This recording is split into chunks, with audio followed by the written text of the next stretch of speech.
हर हर महादेव। प्रिय मित्रों, आइए आज की इस वीडियो में हम सभी भगवान शिव जी के ध्यान मंत्रों को जानेंगे। जो मुख्य भगवान शिव जी के पूजन में श्लोक बोले जाते हैं, वे सभी श्लोक आज की इस वीडियो में हम सभी जानेंगे।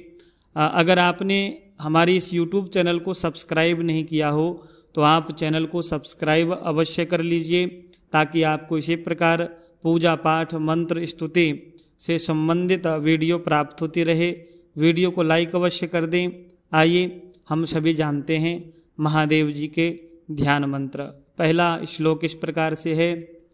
ओम वंदे देव उमापतिं सुरगुरुं वंदे जगत्कारणं वंदे पन्नगभूषणं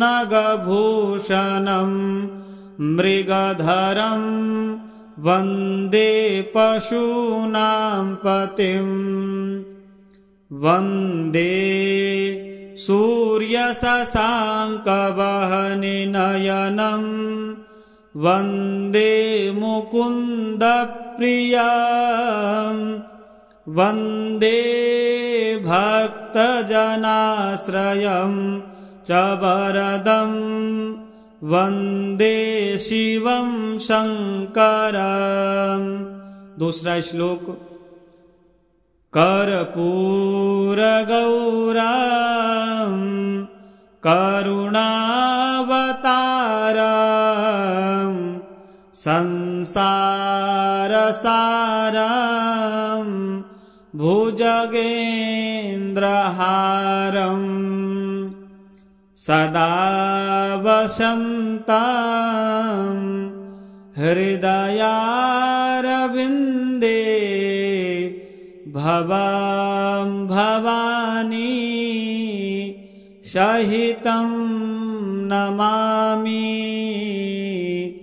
भवं भवानी सहितं नमामि। तीसरा श्लोक इस प्रकार से है। करचरणकृतं वा कायजं कर्मजं वा श्रवणनयनजं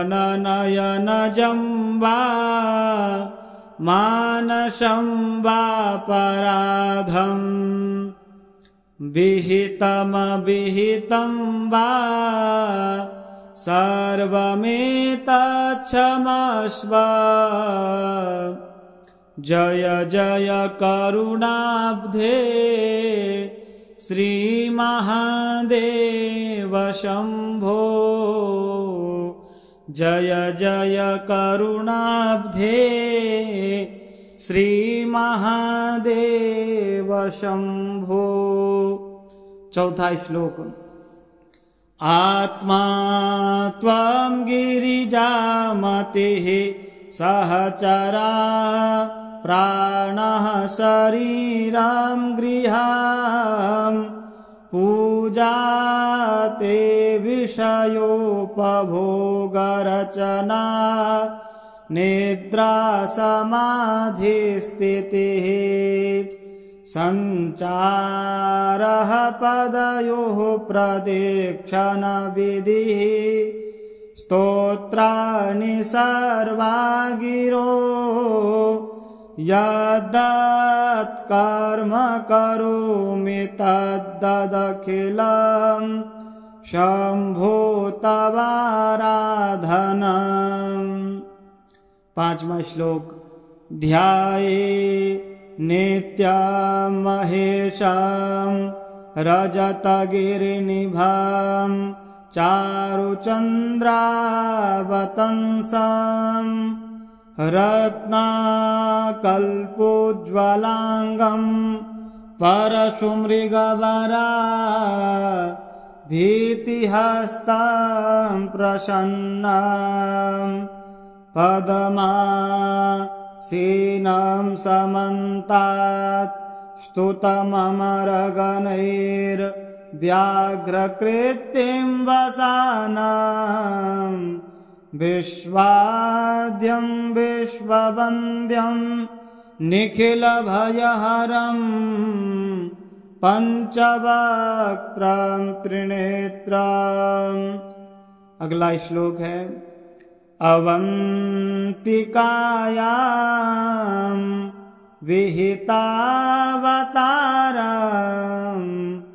मुक्ति प्रदानाय च सज्जनानाम् अकाल मृत्यो परिरक्षणार्थम् वन्दे महाकाल महासुरेशम् वन्दे महाकाल महासुरेशम्।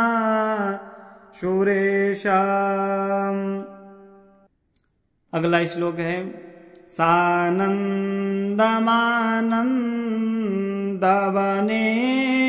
वसन्तम् आनन्दकन्दं हतपापवृन्दम् वाराणसीनाथमनाथ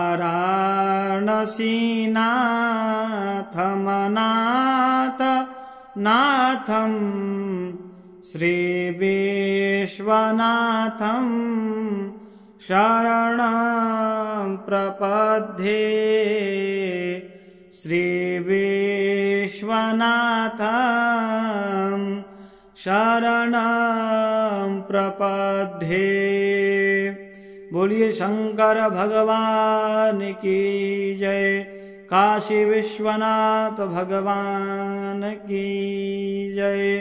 नमः पार्वती पतये हर हर महादेव शंभो। तो आप इस प्रकार से नित्य ही अपनी पूजा में इन सभी श्लोकों को भगवान शिव जी की पूजा करते हुए बोल सकते हैं। भगवान शिव अत्यंत प्रसन्न होते हैं इन श्लोकों से। तो मुझे विश्वास है कि आप सभी को हमारी यह जो जानकारी है, हमारी जो वीडियो है वो अच्छी लगी होगी। वीडियो को लाइक अवश्य करें, ज़्यादा से ज़्यादा शेयर करें, और अगर आपने चैनल को सब्सक्राइब नहीं किया हो तो साथ में चैनल को भी सब्सक्राइब कर लें। मिलते हैं ठीक इसी प्रकार नई वीडियो के साथ में, तब तक के लिए हर हर महादेव।